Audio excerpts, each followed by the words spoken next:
حضرت انس رضی اللہ تعالیٰ عنہ فرماتے ہیں کہ ایک مرتبہ ایک درزی نے آپ صلی اللہ علیہ وسلم کے لیے کھانا تیار کیا اور اس درزی نے آپ صلی اللہ علیہ وسلم کو دعوت دی۔ تو حضرت انس فرماتے ہیں جب ہم ان کے گھر چلے گئے تو آپ صلی اللہ علیہ وسلم کے سامنے اس درزی نے جو کی روٹی اور کچھ شوربہ پیش کیا، تو اس پیالے میں کدو اور گوشت کی بوٹیاں تھیں۔ تو میں نے آپ صلی اللہ علیہ وسلم کو دیکھا کہ آپ صلی اللہ علیہ وسلم پیالے کے کنارے سے کدو تلاش کر رہے ہیں اور آپ صلی اللہ علیہ وسلم کدو کھا رہے ہیں۔ تو حضرت انس فرماتے ہیں کہ اس دن سے مجھے کدو مرغوب ہونے لگا۔ تو اس سے پہلے حضرت انس رضی اللہ تعالیٰ عنہ کے بارے میں آتا ہے کہ وہ کدو کو پسند نہیں کرتے تھے، جتنی بھی سبزیاں تھیں ان میں سب سے ناپسندیدہ جو سبزی تھی وہ کدو تھا۔ تو جب میں نے آپ صلی اللہ علیہ وسلم کو دیکھا کہ آپ صلی اللہ علیہ وسلم کدو تلاش کر رہے ہیں تو مجھے اس دن سے کدو مرغوب ہونے لگا اور میں اکثر کدو کھایا کرتا تھا۔ تو اس میں ہمارے لیے، ہم مسلمانوں کے لیے بہت بڑا سبق ہے کہ صحابہ جو تھے آپ صلی اللہ علیہ وسلم کی ایک ایک ادا پر کیسے مر مٹنے والے تھے۔ آپ صلی اللہ علیہ وسلم کی ایک سنت کو بھی صحابہ نے نہیں چھوڑا، صحابہ ہر سنت پر عمل کرتے تھے، کیونکہ اللہ نے قرآن پاک میں فرمایا ہے کہ قُلْ إِن كُنْتُمْ تُحِبُّونَ اللَّهَ فَاتَّبِعُونِي يُحْبِبْكُمُ اللَّهُ، کہ اللہ تعالیٰ فرماتے ہیں کہ ان کنتم تحبون اللہ، اگر تم اللہ سے محبت کرتے ہو تو فاتبعونی یحببکم اللہ، تو میری اتباع کرو، یعنی کہ رسول اللہ صلی اللہ علیہ وسلم کی اتباع کرو۔ تو رسول اللہ صلی اللہ علیہ وسلم کی اتباع میں اللہ تعالیٰ کی اتباع ہے، رسول اللہ صلی اللہ علیہ وسلم کی فرما برداری میں اللہ تعالیٰ کی فرما برداری ہے۔ اسی طرح کدو کے حوالے سے ایک واقعہ حضرت مولانا اشرف علی تھانوی کے بارے میں بھی آتا ہے۔ وہ فرماتے ہیں کہ میری زوجہ نے اپنے خادم سے کہہ رکھا تھا کہ جب تک بازار میں کدو بکتا رہے آپ نے ہر وقت کدو ہی لانا ہے۔ تو مولانا اشرف علی تھانوی نے جب نوٹ کیا کہ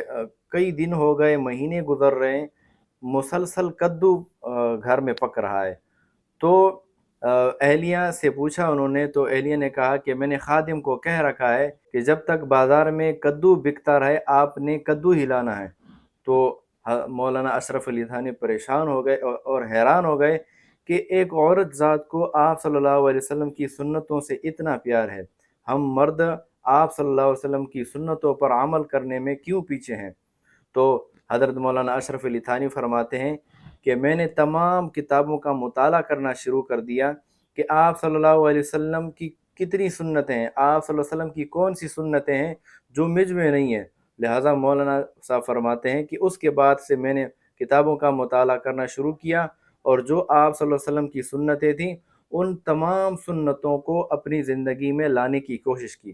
تو ہمیں بھی چاہیے کہ ہم آپ صلی اللہ علیہ وسلم کی سنتوں پر عمل کریں۔ آپ صلی اللہ علیہ وسلم کے اپنے گھر کے ساتھ کیا سلوک تھے، آپ صلی اللہ علیہ وسلم گھر میں کیسے داخل ہوتے تھے اور گھر سے کیسے نکلتے تھے، گھر میں داخل ہوتے وقت پہلے کون سا پاؤں اندر داخل کرتے تھے اور کون سا پاؤں جب نکلتے وقت باہر نکالتے تھے، آپ صلی اللہ علیہ وسلم بیت الخلاء کس طرح داخل ہوتے تھے، آپ صلی اللہ علیہ وسلم بیت الخلاء سے کس طرح نکلتے تھے، آپ صلی اللہ علیہ وسلم پانی کس طرح پیتے تھے، اور آپ صلی اللہ علیہ وسلم مسجد میں کس طرح داخل ہوتے تھے، آپ صلی اللہ علیہ وسلم بازار میں کس طرح چلتے پھرتے تھے۔ تو اس طرح کی جو زندگی ہے ہمیں چاہیے کہ آپ صلی اللہ علیہ وسلم کی زندگی کا مطالعہ کریں، آپ صلی اللہ علیہ وسلم کی سیرت پڑھیں،